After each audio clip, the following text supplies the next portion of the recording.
teman-teman semua, kembali lagi dengan aku. Di video kali ini kita bakalan membahas soal wawancara lagi. Tapi sebelum ke videonya, jangan lupa di like, comment, subscribe, dan nyalakan lonceng notifikasinya supaya kalian gak ketinggalan video terbaru dari aku. Dan sebelum ke soalnya, aku juga mau infoin teman-teman bahwa nanti malam jam berapa ya? Jam 7 sampai jam 8 itu ada live TikTok aku, teman-teman ya. Nama akunnya apa, yaitu soal bidan, yang udah aku cantumin di description box aku untuk nama akunnya. Jadi di sana aku bakalan kembali membahas soal-soal tryout ya teman-teman, kompetensi bidan, kemudian manajerial, sosiokultural, wawancara teman-teman. Jadi malam tadi aku udah live TikTok, cuma mungkin banyak yang ketinggalan ya. Jadi nanti malam aku adain live TikTok lagi mulai dari jam 7 malam sampai jam 8. Oke, kita langsung aja ya baca ke pertanyaannya. Setiap hari Anda masuk kantor paling cepat dibanding pegawai lainnya. Yang Anda lakukan setelah tiba adalah, kita lihat dulu opsinya. A. Masuk ke ruangan dan membaca koran. B. Santai di luar gedung untuk menikmati udara pagi. C. Masuk ke ruangan dan membuat rencana kerja. D. Masuk ke ruangan dan mengobrol dengan rekan sejawat. Nah, jadi apa yang harus kita lakukan begitu kita sampai di kantor, teman-teman? Udah jelas ya, pasti tahu udah jawabannya itu adalah yang C. Masuk ke ruangan dan membuat rencana kerja, itu poinnya 4, teman-teman ya. Kemudian untuk poin 1 itu adalah yang B, santai di luar gedung untuk menikmati udara pagi. Kenapa? Karena ini merupakan sikap yang kurang disiplin ya, karena tidak menyiapkan keperluan untuk memulai kerja. Makanya poinnya 1. Kemudian poin 2-nya itu adalah yang A, memiliki inisiatif untuk senantiasa menambah pengetahuan melalui membaca. Jadi yang A itu bagus ya teman-teman, tetapi sebelum kita mulai pekerjaan kita harus membuat rencana kerjaan nih, biar apa? Biar tersusun rapi dan terstruktur, teman-teman. Jadi kita tahu apa yang mau kita kerjain di hari itu. Kemudian poin 3-nya adalah yang D, masuk ke ruangan dan mengobrol dengan rekan sejawat. Nah, ini tuh memiliki sikap yang ramah ya, dengan upaya membangun hubungan yang baik dengan rekan kerja. Jadi untuk poin tinggi itu adalah yang C, teman-teman. Next, kita lanjut ke soal nomor 2. Oke teman-teman, kita lanjut ke soal nomor 2. Kita baca bareng-bareng. Jika Anda melihat anak atasan melakukan kesalahan, maka Anda akan melakukan. Oke, ini yang ngelakuin kesalahannya anak bos kita nih teman-teman. Kira-kira apa yang bakalan dilakuin? Kita lihat opsi A, mendiamkannya saja karena takut atasan tersinggung. Yang B, meminta rekan lain mengingatkannya. C, melaporkannya kepada atasan. D, mengingatkannya secara langsung. Jadi siapapun yang melakukan kesalahan ya teman-teman, entah itu anak presiden, anak bos kita, atau anak siapa, harus kita ingatkan ya, supaya apa? Kesalahan tersebut tidak terulang kembali. Nah, jadi di sini jelas poin 4-nya adalah yang D ya, mengingatkan secara langsung. Kalau yang C, melaporkannya kepada atasan. Nah, itu merupakan sikap yang apa ya?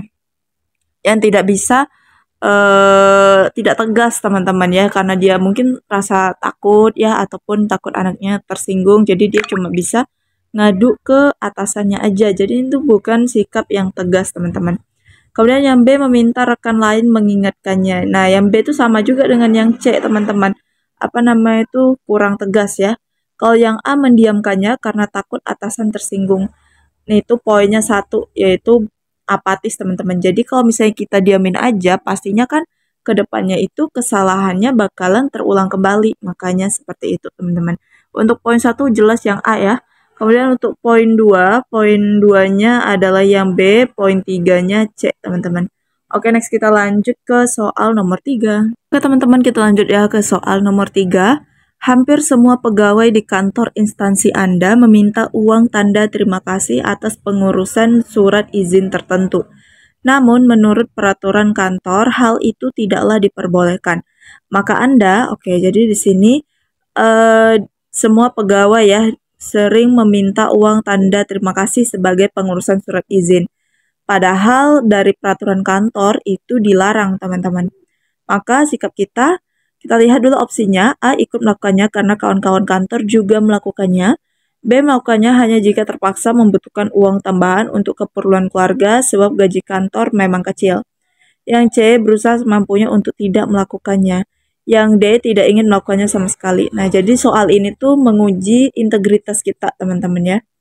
apakah kita tetap patuh sama peraturan kantor atau tidak, seperti itu.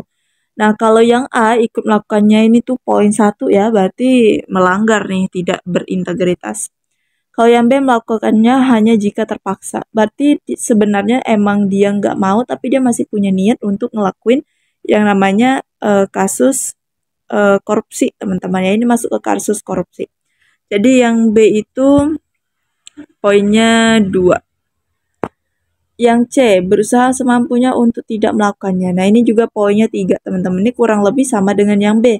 Dia sebisa mungkin untuk tidak melakukan kasus korupsi, tetapi kalau misalnya dihasut, bisa jadi nanti dia berubah aliran, teman-teman ya.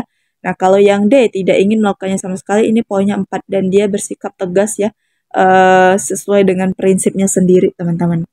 Kayak gitu. Jadi untuk poin 4-nya adalah yang D. Next kita lanjut ke soal nomor 4. Oke teman-teman, ini dia soal nomor 4, kita baca bareng-bareng.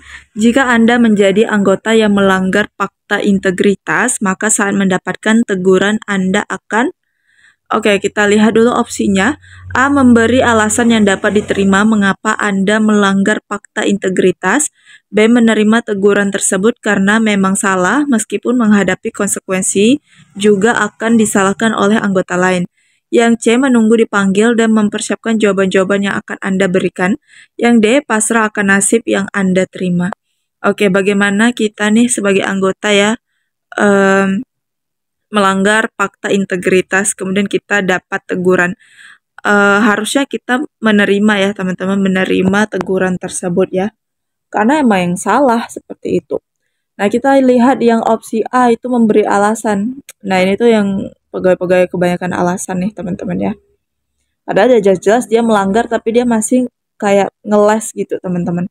Nah, jadi yang A itu bukan poin 4.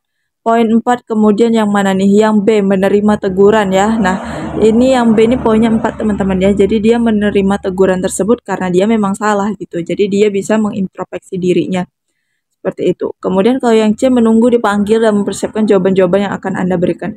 Jadi yang C ini tuh dia lebih ke prepare ya teman-teman. Jadi dia tuh hanya menunggu ya, nggak sekalian menyiapkan jawaban, mungkin alasan dia kenapa melakukan melanggar fakta integritas. Jadi yang C ini kurang lebih sama dengan yang A, teman-teman. D, pasrah akan nasib yang Anda terima. Oke, jadi dia itu pasrah ya, mungkin mau dipecat, mau apa. Jadi kalau yang D itu poinnya 3, teman-teman. Kemudian poin 2 itu adalah yang C, poin 1-nya adalah yang A. Oke, gitu ya teman-teman, kita next ke soal yang terakhir. Oke teman-teman, kita next ke soal yang terakhir, kita baca bareng-bareng. Masalah sampah plastik masih menjadi masalah besar untuk kita bersama. Menumpuknya sampah plastik berpotensi besar merusak lingkungan. Sebagai seorang pimpinan di kantor pemerintah, maka upaya yang akan Anda tempuh untuk mengurangi penggunaan sampah plastik di instansi yang Anda pimpin adalah... Oke, gimana cara kita untuk mengurangi penggunaan sampah plastik di instansi perusahaan kita, teman-teman? Yang A itu melarang penggunaan botol minuman kemasan dalam keseharian dan menggantikannya dengan gelas yang bisa dipakai ulang untuk semua pegawai. Nah, ini juga benar ya, teman-teman, ini benar sekali nih untuk mengurangi penggunaan sampah plastik.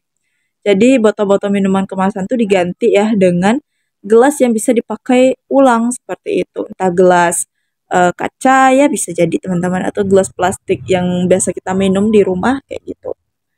Kemudian yang B, melarang penggunaan kantong plastik dan menyarankan membawa apapun dengan tas kain selama di kantor.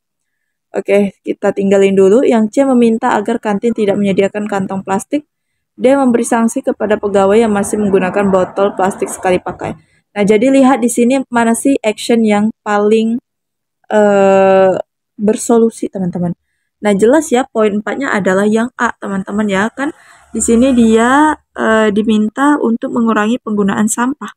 Yaitu dengan mengganti lah ya, teman-teman, gelas yang bisa dipakai ulang seperti itu. Sehingga nggak banyak nih sampah-sampah plastik di lingkungan seperti itu. Kemudian untuk poin 3-nya adalah yang B.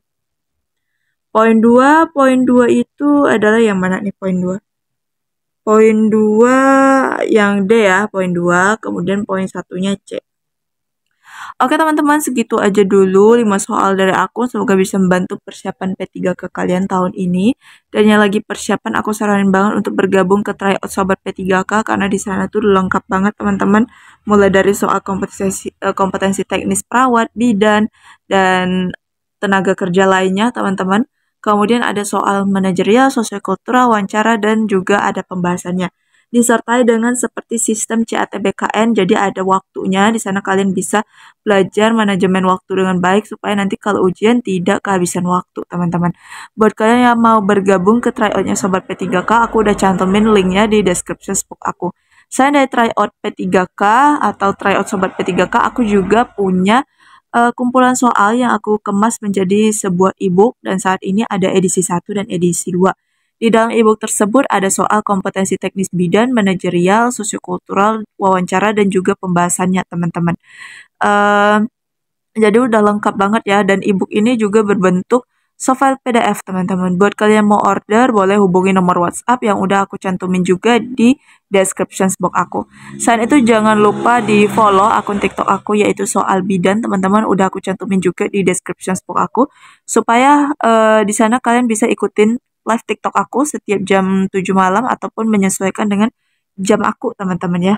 Pokoknya kalian jangan lupa follow, kemudian aktifkan lonceng notifikasinya teman-teman biar aku live kalian tahu. Dan di sana juga aku sering membahas soal-soal terkait P3K secara singkat, teman-teman. Dan ya segitu aja sih dari aku. Terima kasih banget yang udah nonton, yang udah subscribe, yang belum subscribe jangan lupa di subscribe dan nyalakan lonceng notifikasinya supaya kalian gak ketinggalan video terbaru dari aku. Terlebih kurang aku mohon maaf. See you next video. Bye bye.